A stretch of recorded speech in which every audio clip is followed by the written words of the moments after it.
সবসময় তো আমার হাতের রেসিপি দেখো, আজকে দেখো আমার মার হাতের দুইটা মজার রেসিপি। আমার মা যে এই রেসিপি দুইটা এমন মজা করে বানায়, খাইলে খালি খাইতে মন চায়। তো শিক্ষা নাও, তোমরাও বানায় খাইও। গ্যারান্টি দিতেছি এই রেসিপি খাইয়া মনও ভরবো, পেটও শান্তি পাইবো। তো প্রথমে আমার মা চাইল্ডের মিশাই লইয়া একদম কসলা কসলা এই ডিরে ধুয়া নিতেছে। এখানে মুগ ডাল, মসুর ডাল আর চাল আছে।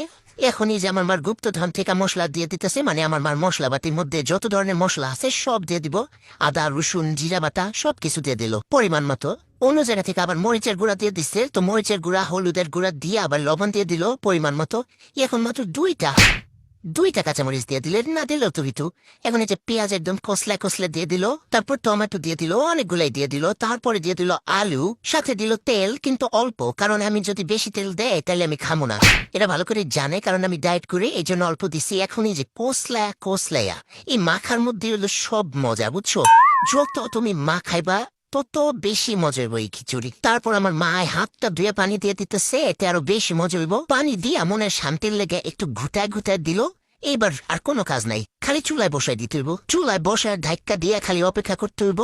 এরপর এসে পড়বো বুদবুদ, আর বুদবুদ আসলে এই যে এইভাবে নাড়াচাড়া দিয়ে দিতে হইব। পানিটা শুকায় যাওয়া পর্যন্ত রান্না করে নিতে হইব। আর এই খিচুড়িটা কিন্তু একটু মাখো মাখো রাখতে হয়, তাহলে বেশি মজা লাগে। এই যে আস্তে আস্তে ঘন হয়ে যেতেছে, আর দেখছো এই খিচুড়ি রান্না করা কতটা সহজ। এটা কিন্তু খাইতে অনেক মজা হয়। একবার যদি ট্রাই না করো তাহলে জীবনে বুঝতে পারবো না। হয়ে গেছে মজার খিচুড়ি হয়ে গেছে। এখন শুধুমাত্র দিয়ে দিব ধনিয়া পাতা। ধনিয়া পাতা না দিলে এই খিচুড়ি অসম্পূর্ণ, তাই ধনিয়া পাতা দিয়ে দিল। এখন একটু ঘুটায় মিশিয়ে নিতে হবে। আর দেখো খিচুড়িটা কি মাখো মাখো হয়েছে, দেখো। খাইতে ইচ্ছা করতেছে না বলো?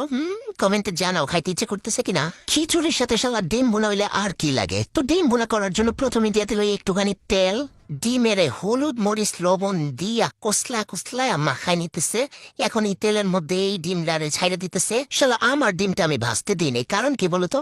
কারণ আমি ডায়েট করি। ভাজা শেষে এখন উঠায় নিতেছে ডিম গুলারে। সুন্দর হয়েছে ডিমটা ভাজা। ওই যে আমার মার একটা কাম না করলে ভালো লাগে না। আমার মায় দেখছে আমি ভিডিও করতেছি, কিন্তু তার আগে পেঁয়াজ ভাইজা একদম শেষ করে লাইছে।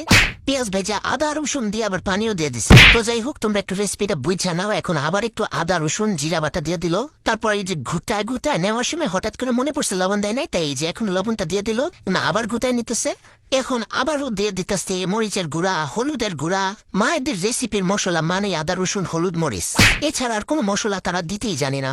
তার মা এরকম হাত তুলো, তো ঘুটায় নিয়ে আবারও দুইটা মরিচ দিয়ে দিল। আবারও দুইটাই কেন দিতে হবে? তো যাই হোক, ঘুটায় নিয়ে আবারও দিয়ে দিল পানি। আবারও সেই ঘুটায় মশলাটাকে কষায় নিতে হবে। যে পানি আবারও দিয়ে আবারও কষায় নিতে হবে। কষানো শেষ হয়ে গেলে দিয়ে দিতে হবে ওই আন্ডাগুলা যেগুলা ভাইজে রাখছিল। এখন বলো তো কোন ডিমটা আমার? বুদ্ধিমানরা বলতে পারবা। হে সব শেষ। এখন দিয়ে দিতেছে ধনিয়া পাতা দিয়ে আবার ঘুটায় নিয়ে নামাই ফেলতে হবে। তাইলেই ডিম বোনা রেডি। শালা সেই একটা কালার আইছে, দেখছো? এই খিচুড়ি দিয়া ডিম বোনা হইলে শালা আর কি লাগে, এত স্বাদ এই খিচুড়ি আর ডিম বোনার মধ্যে। যারা এটা পছন্দ করো না তারা মানুষ হইলেও বাঙালি না। তো কার কার জিভে জল এসে পড়ে যেতেছে হাত তুলো। আর আমার মায়ের এই দুইটা রেসিপি তোমাদের কাছে কেমন লাগছে অবশ্যই জানাই, অবশ্যই ভালো লাগবো। কার মা দেখতে হইব তো এটা আমার মার রেসিপি ভালো না লাগে কি পারবো?